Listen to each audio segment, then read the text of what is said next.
The soft gaze of emotional safety. Your dog is sitting a few feet away, perhaps resting on their favorite dog bed or lying on the rug in the center of the living room. You are busy working on your laptop or watching television. Then, from wherever they look at you. But they don't just look. They offer you a very specific, relaxed, heavy-lidded stare. Their eyes soften into almond shapes. Their brow is completely smooth, and they might even offer a slow, gentle blink. This is the legendary soft gaze of emotional safety, and it is a massive foundational pillar of canine culture. Some behavioral experts refer to this as the oxytocin gaze because it carries as much profound emotional weight as a warm, physical hug. But make no mistake, this beautiful moment serves as a highly calculated psychological test. Are you emotionally gentle enough to handle their vulnerability? In the fascinating field of clinical behavioral medicine for dogs, researchers note that a dog locking eyes with a human is biologically unnatural. In the wild animal kingdom, prolonged direct eye contact is a glaring sign of a direct challenge, an aggressive threat, or the intense focus of a predator hunting its prey. When you consider that your dog's ancient ancestors viewed staring as a precursor to violence, choosing to soften that vigilant gaze, to look deeply into your eyes, is an incredibly profound moment of surrender. It means they simultaneously feel so physically safe around you that they can pause their natural environmental vigilance, overriding millions of years of evolutionary survival instincts just to connect with you. The reason this suddenly becomes a test is entirely based on how you choose to react in that exact millisecond. If you play a nice game of emotional volley by softening your own face, blinking slowly, and perhaps offering a gentle, loving smile, your dog quickly learns that you are not just willing to match their softness, but you are highly capable of doing so safely. It is an immediate passing of the test. But if you stare back at them wide-eyed intensely, or with a stiff, unblinking posture like you are in a high-stakes staring contest, that is a massive fail. Without even realizing it, you are accidentally conveying spatial tension and aggressive dominance in their native canine language. If you stare back hard, without peppering in a few soft blinks, your dog will interpret your posture as an assertion of dominance, and they will quickly look away, filing you away as slightly unpredictable. The proximity and pressure test. Our dogs will sometimes get all up in our personal space, like we are a massive planet, and they are a tiny moon swept completely into our orbit. When the affectionate mood strikes, some dogs will lean their entire heavy body weight against our legs with such overwhelming intensity that it feels like they are trying to physically fuse your bodies into one shared creature. It is the famous dog lean, and it is adorable. But this is not always the case.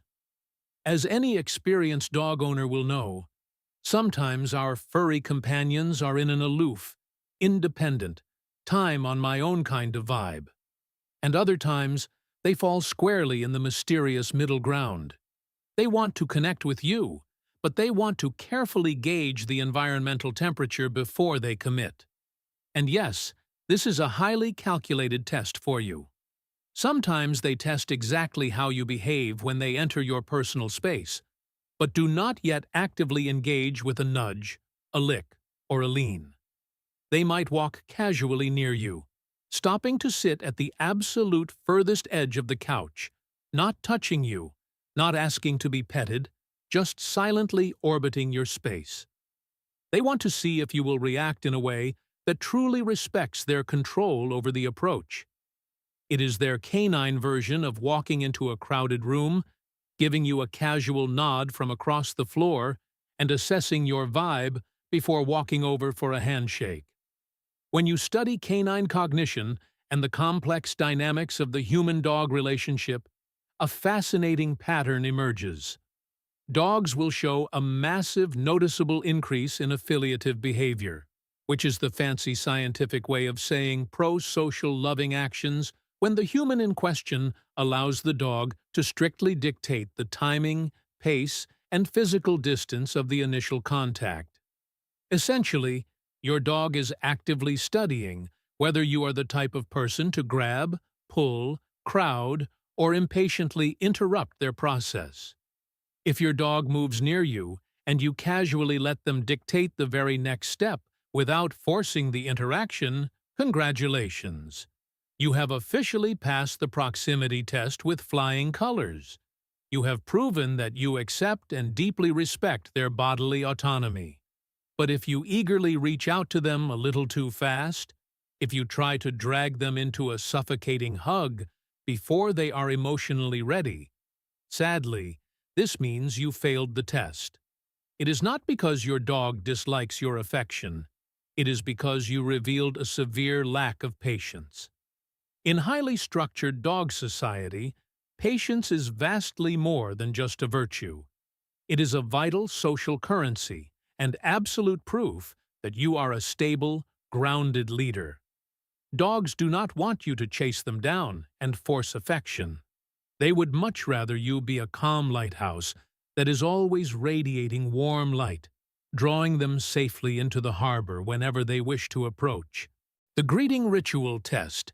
If you have had a long, exhausting, heavily stressful day at work, the absolute last thing you want to do is be forced to take a psychological exam the second you step foot inside your own home.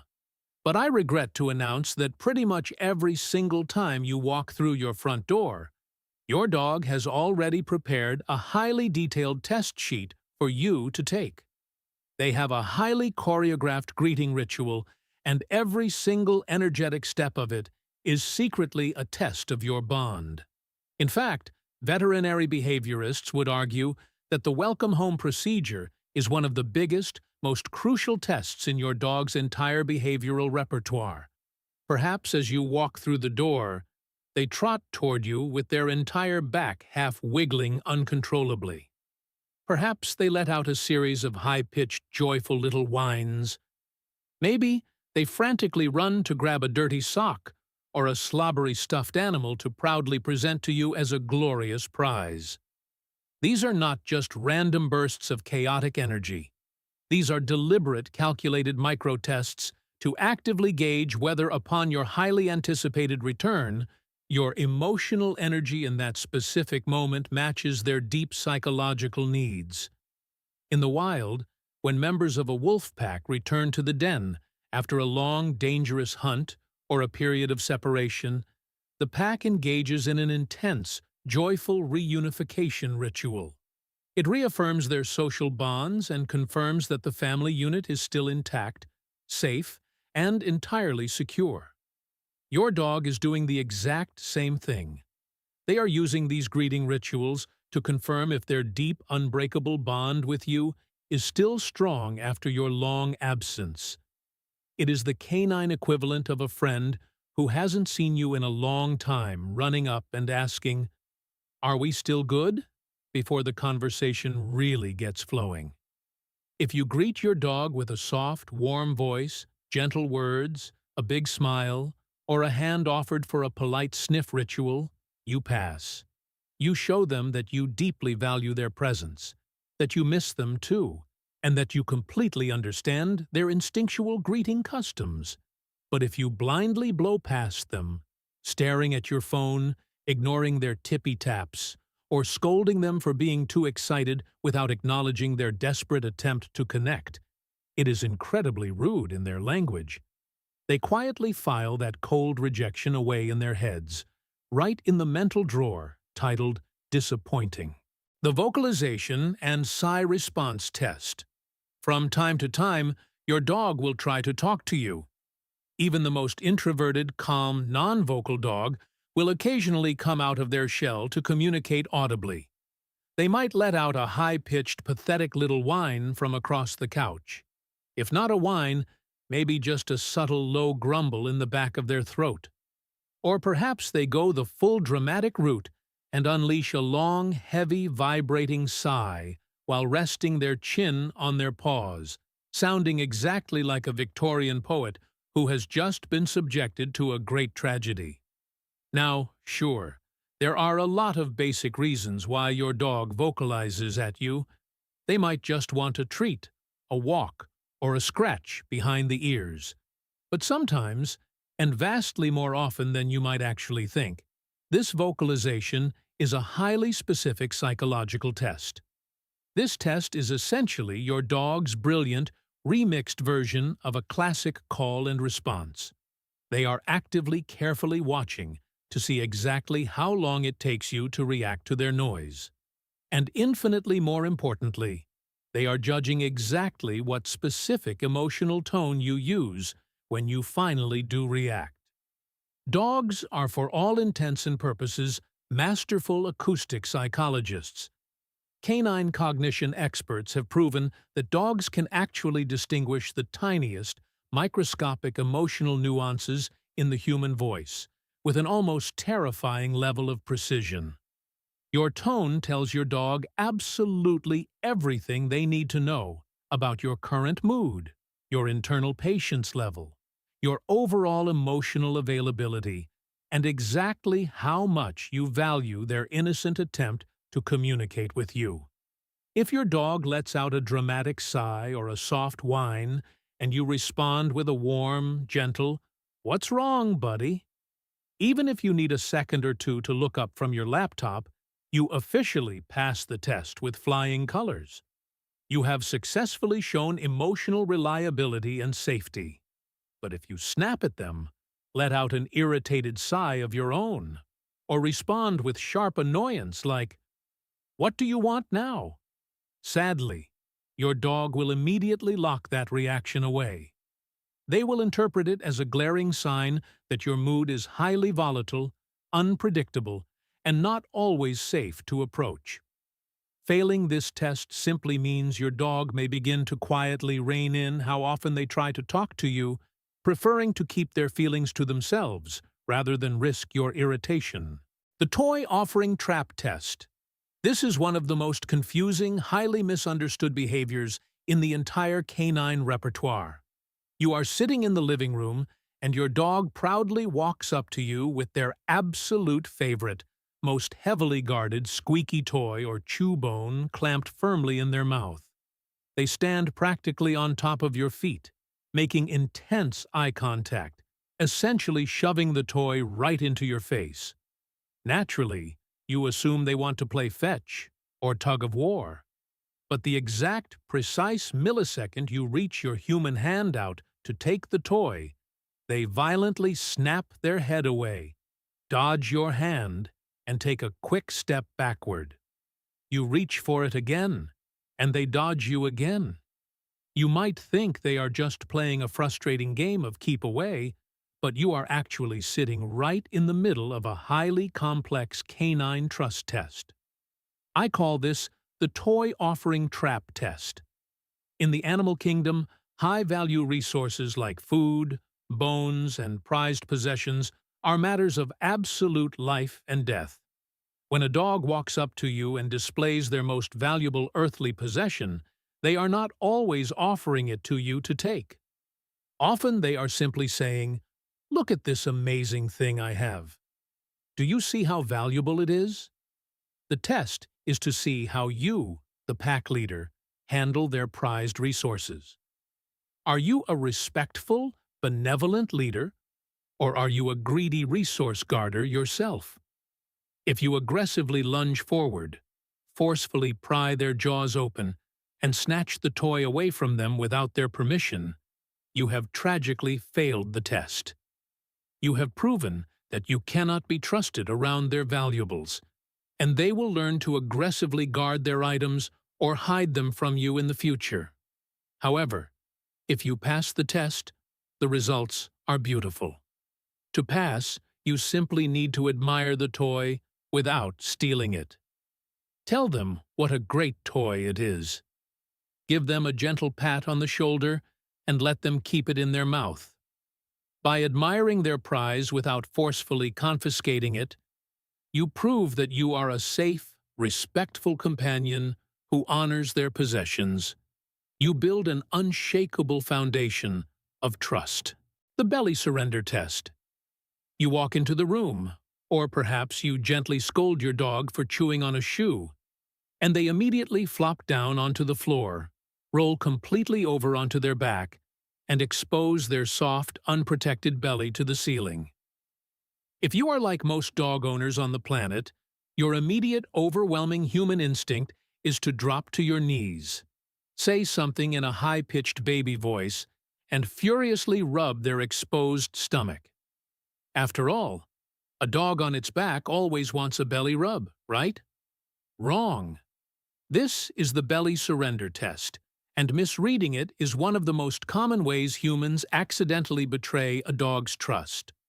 While it is absolutely true that a deeply relaxed, happy dog will roll over specifically to demand a satisfying belly scratch, a dog will also roll onto their back for a completely different, highly serious reason. Appeasement. In wild canine pack dynamics, rolling over and exposing the throat and the soft underbelly, where all the vital life-sustaining organs are located, is the ultimate display of vulnerability and submission. It is a dog's way of saying, "I acknowledge that you are the boss. I am not a threat to you. Please do not hurt me." It is a white flag of surrender used to instantly diffuse social tension or perceived aggression. The test lies entirely in your ability to read the nuance of their body language. If your dog rolls over and their body is loose, their mouth is slightly open in a soft pant, their tail is gently sweeping the floor, and their eyes are soft, then congratulations. You have passed the safety check, and they are enthusiastically inviting you in for a belly rub. But if your dog rolls over and their body is stiff and rigid, their tail is tucked tightly between their legs, their ears are pinned flat against their skull, or they are nervously lip-licking and showing the whites of their eyes, they are absolutely not asking to be touched. They are taking an appeasement test, begging you to grant them space. If you reach down and vigorously rub the belly of a stiff, appeasing dog, you have completely failed. You have ignored their polite request for space and forced physical contact on an animal that is actively telling you they feel intimidated. To pass this test, you must recognize their discomfort. Take a step back, avert your gaze, and give them the time and space they need to realize they are safe in your presence. Passing these 6 psychological tests doesn't require a degree in animal behavior. It simply requires patience, observation, and a willingness to speak their language. Our dogs spend their entire lives trying to communicate with us. What is the name of the incredibly smart dog testing you every single day at home? Drop their beautiful name in the comments below. If these silent tests have changed the way you look at your furry companion, please subscribe and like the channel. We are uncovering the hidden language of the animals we love. Let's build a better bond together. Our next deep dive into the canine mind will open soon.